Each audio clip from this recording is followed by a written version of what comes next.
اعوذ باللہ من الشیطان الرجیم۔ پناہ مانگتا ہوں میں اللہ کی شیطان مردود سے۔ بسم اللہ الرحمن الرحیم۔ اللہ کے نام سے جو بڑا مہربان نہایت رحم فرمانے والا ہے۔ یا ایہا النبی حرض المؤمنین علی القتال إن يكن منكم 20 صابرون يغلبوا 200 وإن يكن منكم 100 يغلبوا 1000 من الذين كفروا بأنهم قوم لا يفقهون۔ اے نبی صلی اللہ علیہ وسلم، ایمان والوں کو جنگ کی ترغیب دو۔ اگر تم میں 20 آدمی صبر کرنے والے ہوئے تو وہ 200 پر غالب ہوں گے، اور اگر تم میں سے 100 یعنی صابر ہوئے تو وہ 1000 کافروں پر غالب رہیں گے، کیونکہ وہ ناسمجھ لوگ ہیں۔ حاشیہ نمبر 71۔ نبی صلی اللہ علیہ وسلم کو تاکید کی گئی کہ وہ مومنوں کو جہاد کی ترغیب دیں اور ان میں جذبہ جہاد کو ابھاریں۔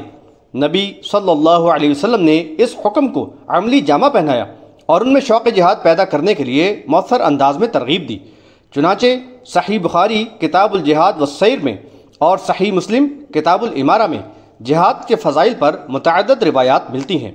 غزوہ بدر میں عین حالت جنگ میں صحابہ کرام رضی اللہ عنہم کی طرف رخ کر کے نبی صلی اللہ علیہ وسلم نے فرمایا، قوموا الی جنۃ ارضها السماوات والارض، یعنی اٹھو اس جنتوں کی طرف جس کا عرض آسمانوں اور زمین جیسا ہے۔ صحابہ کرام رضی اللہ عنہم نے بھی ان ترغیبات پر عمل کر کے سمع و طاعت اور جان نثاری کا اعلیٰ نمونہ پیش کیا۔ مزید تفصیل اس سورہ کے حاشیہ نمبر 23 میں دیکھیں۔ حاشیہ نمبر 72۔ ان آیات میں مومنوں کے لیے خوشخبری ہے کہ فوج میں کم تعداد کے باوجود اللہ تعالیٰ کی مدد سے وہ کئی گنا لشکر کفار پر فتح یاب ہوں گے۔ ان میں اگر 20 صابر و ثابت قدم مجاہد ہوں تو وہ 200 پر غالب ہوں گے، اور ایسے 100 مجاہد 1000 پر غالب ہوں گے۔ اس سے جہاں ایمان والوں کا حوصلہ بڑھایا گیا، وہاں اس کا یہ تقاضا بھی واضح کیا گیا کہ 10 گنا فوج کا ثابت قدمی سے مقابلہ کرنا ہے، فرار کی راہ اختیار نہیں کرنا۔ اس کی وجہ بھی بتائی گئی کہ ان کا مقابلہ کفار سے ہے جو سمجھ نہیں رکھتے۔ دراصل کوتاہ اندیش کفار کا مرکب فکر تو دنیاوی مفادات، مال و دولت کے گرد ہی گھومتا رہتا ہے، اور یہ موت سے گھبراتے ہیں اور میدان قتال میں جان بچانے کی فکر میں ہی لگے رہتے ہیں۔ اس کے برعکس مومن صاحب بصیرت اور باشعور ہوتے ہیں، ان کی آخرت پر نظر ہوتی ہے، اور وہ شوق شہادت کے ساتھ جنت کی نعمتوں کے آرزومند ہوتے ہیں، اور ان کو یقین ہوتا ہے کہ اللہ کی مدد سے یا تو فتح و کامرانی ان کے قدم چومے گی، یا جام شہادت نوش کر کے بغیر حساب و کتاب جنت میں جائیں گے اور ابدی و سرمدی بہاروں سے لطف اندوز ہوں گے۔ الآن خفف اللہ عنکم وعلم ان فیکم ضعفا فإن يكن منكم 100 صابرة يغلبوا 200 وإن يكن منكم 1000 يغلبوا 2000 بإذن الله واللہ مع الصابرین۔ فی الحال اللہ نے تمہارے ساتھ نرمی کر دی ہے، کیونکہ اسے معلوم ہے کہ ابھی تم میں کچھ کمزوری ہے۔ تو اب اگر تم میں 100 صابر ہوں گے تو وہ اللہ کے حکم سے 200 پر غالب ہوں گے، اور اگر تم میں ایسے 1000 ہوئے تو وہ 2000 یعنی کفار پر غالب رہیں گے، یعنی کیونکہ اللہ صبر کرنے والوں کے ساتھ ہے۔ حاشیہ نمبر 73۔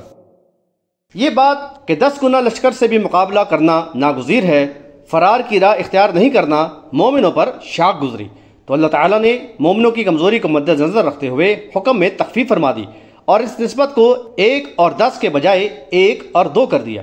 چنانچہ ابن عباس رضی اللہ عنہما سے روایت ہے کہ جب یہ آیت نازل ہوئی کہ تمہارے 20 صابر 200 پر غالب ہوں گے تو یہ مسلمانوں پر گراں گزری، جبکہ اللہ نے مومنوں پر یہ فرض کیا کہ ایک مسلمان 10 کافروں کے مقابلے سے نہ بھاگے تو یہ تخفیف والی آیت نازل ہوئی۔ راوی کہتے ہیں کہ جب اللہ تعالیٰ نے شمار میں کمی کر دی تو ان کے صبر میں اتنی ہی کمی ہو گئی۔ بحوالہ بخاری کتاب التفسیر سورۃ الانفال باب الآن خفف اللہ عنکم، اس حکم کے مطابق 100 مجاہدین کے 200 کفار پر اور 1000 مجاہدین کے 2000 کفار پر غالب ہونے کا مجدہ سنایا گیا، اور فرمایا کہ یہ غلبہ اللہ کی مدد سے ہوگا، کیونکہ اللہ کی مدد صبر کرنے والے ثابت قدم مجاہدین کے ساتھ ہی ہوتی ہے۔ یہاں یہ وضاحت ضروری ہے کہ یہ تخفیف ابتدائی دور کے لیے ہی تھی، جبکہ نئے ایمان لانے والوں کے ایمان میں پختگی ہونا تھی اور ان کی تربیت کا عمل بھی زیر تکمیل تھا، لیکن بعد کے دور میں تو یہ نسبت 1 اور 10 کے قریب ہی ہو گئی، جیسا کہ غزوہ موتا، تبوک اور بعد کے غزوات سے ثابت ہے۔ ما كان لنبي أن يكون له أسرى حتى يثخن في الأرض تريدون عرض الدنيا والله يريد الآخرة والله عزيز حكيم۔ کسی نبی کے لیے یہ زیبا نہیں کہ اس کے قبضے میں قیدی ہوں جب تک کہ وہ زمین میں بھرپور خون ریزی یعنی کر کے دشمن کو زیر نہ کر دے۔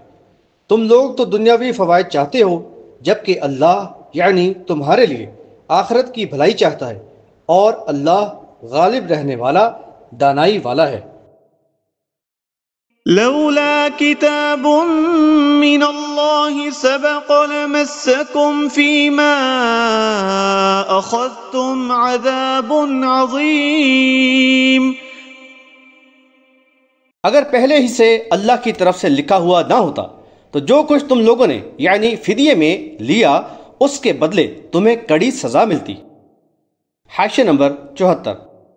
یہاں غزوہ بدر کے قیدیوں کو فدیہ لے کر چھوڑ دینے کے فیصلے پر ناپسندیدگی کا اظہار کیا گیا ہے۔ دراصل یہ باطل کے خلاف پہلا معرکہ تھا جس میں اتنی بڑی تعداد میں کفار قید ہوئے، چنانچہ ان کے بارے میں فیصلہ کرنے سے پہلے نبی صلی اللہ علیہ وسلم نے مشاورت کی۔ پہلے ابو بکر صدیق رضی اللہ عنہ سے دریافت کیا تو انہوں نے کہا، اے اللہ کے رسول، یہ ہمارے چچا کی اولاد اور ہمارے خاندان کے افراد ہیں، اگر ہم ان سے فدیہ لے لیں تو کفار کے خلاف سامان جنگ فراہم کر کے قوت حاصل کر لیں گے، اور شاید اللہ تعالیٰ انہیں ہدایت دے اور یہ اسلام قبول کر لیں۔ پھر رسول صلی اللہ علیہ وسلم نے عمر رضی اللہ عنہ سے کہا کہ تمہاری کیا رائے ہے؟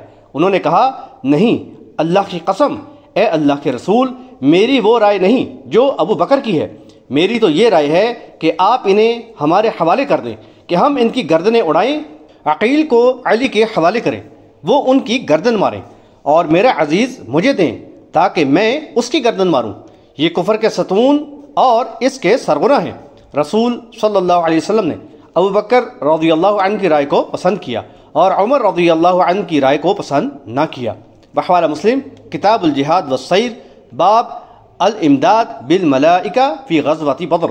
لیکن اللہ تعالیٰ کو یہ عمل پسند نہ آیا۔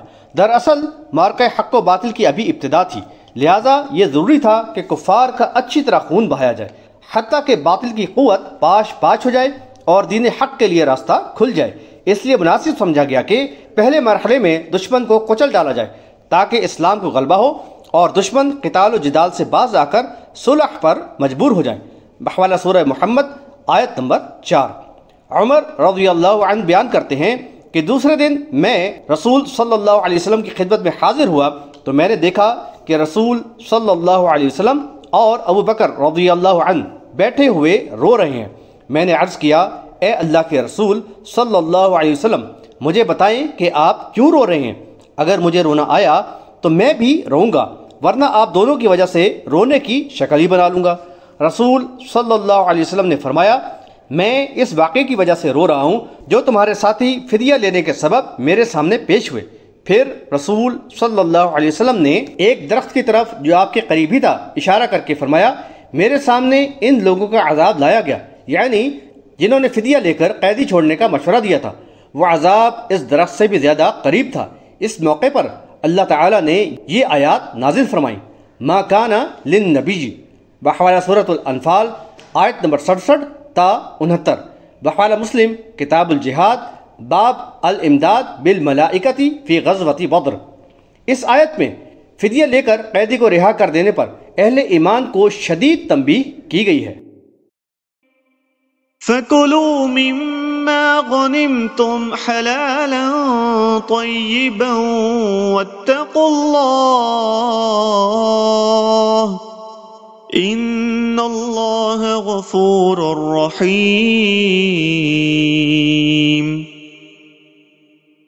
تو جو کچھ حلال اور طیب مال غنیمت تم لوگوں نے پایا ہے اس میں سے کھاؤ اور اللہ سے ڈرتے رہو، یقیناً اللہ معاف کرنے والا بہت زیادہ رحم کرنے والا ہے۔ حاشیہ نمبر 75۔ اللہ تعالیٰ کی مشیت اور اس کے پہلے سے کیے گئے فیصلے کے تحت اس غلطی کو معاف کر دیا گیا اور اللہ نے اپنے فضل و کرم سے مال غنیمت کو حلال کر دیا۔ قیدیوں سے لیا گیا فدیہ بھی مال غنیمت ہی ہے، چنانچہ اس کو بھی جائز قرار دے دیا گیا۔ البتہ مومنوں کو تلقین کی گئی کہ وہ اللہ سے ڈرتے رہیں تاکہ آئندہ ایسی غلطی کا ارتکاب نہ ہو۔